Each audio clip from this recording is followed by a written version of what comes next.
Is your PMO delivering real value or just drowning in paperwork?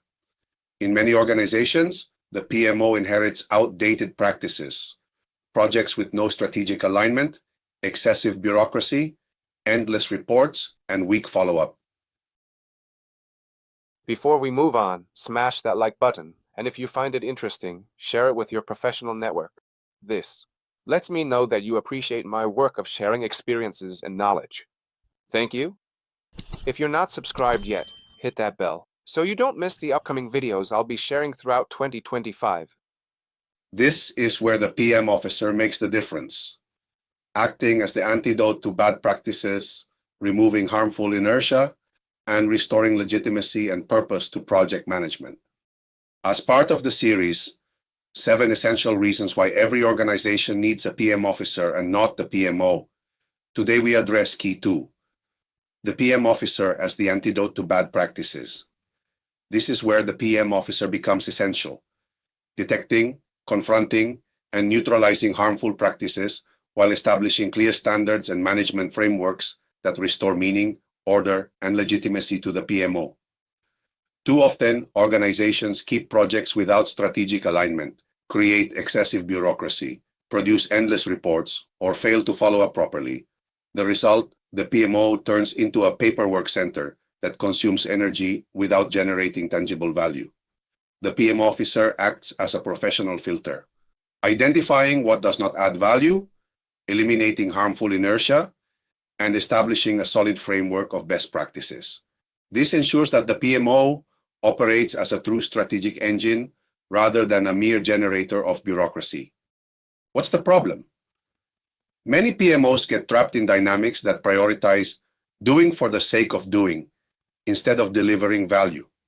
Outdated practices continue, causing delays, inefficiency, and frustration within teams.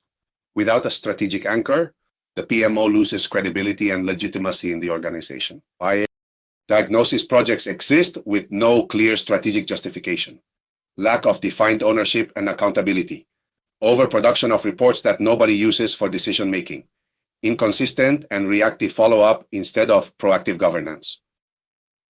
PMO perceived as a policing unit rather than a strategic ally. Why does it happen? Organizational inertia. Old practices persist simply out of habit. Lack of a value and results-driven culture. Absence of clear criteria for project prioritization and selection. PMO focused on administrative processes rather than strategic impact. Weak or absent leadership in identifying obsolete practices. Recommended solutions: conduct an audit of current practices using tools like PMO, AUDIT, PRO, FESS, IONAL training workshop. Establish minimum quality standards and value-based criteria for projects. Implement clear accountability and ownership mechanisms. Eliminate unnecessary bureaucracy. Simplify reporting and processes with clear purpose. Align every practice with measurable strategic and tactical KPIs. Empower the PM officer as the guardian of value, not just processes. Real-world scenarios: 3 sectors, 3 realities. 1. Healthcare, private hospital network. Context: the PMO generated weekly reports for all clinical areas. Problem: excessive reporting overloaded teams and was not used in decision-making. 2. Engineering, international construction firm. Context: legacy projects with no strategic relevance were still being executed. Problem: resources were invested in minor works while key projects lagged behind. Recommended action: the PM officer implemented a PMO BR categorization and prioritization system aligned with the infrastructure strategic plan. 3-point technology, agile development consultancy. Context: each team used its own tools and methodologies with no unified criteria. Problem: task duplication, inconsistent deliveries, and lack of executive visibility. Recommended action: the PM officer introduced a unified agile governance framework with value metrics and executive dashboards. Conclusion: a PMO overloaded with bad practices loses legitimacy, drains organizational energy, and becomes a bureaucratic burden.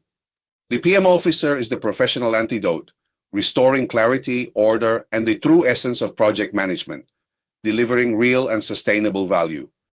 Is your PMO perceived as a strategic ally or just as a bureaucratic bottleneck with no real impact? Are you already part of the global PMOfficers ecosystem? Let's connect, share, and lead the future of project excellence with structure, purpose, and impact. Looking forward to read your thoughts in the comments.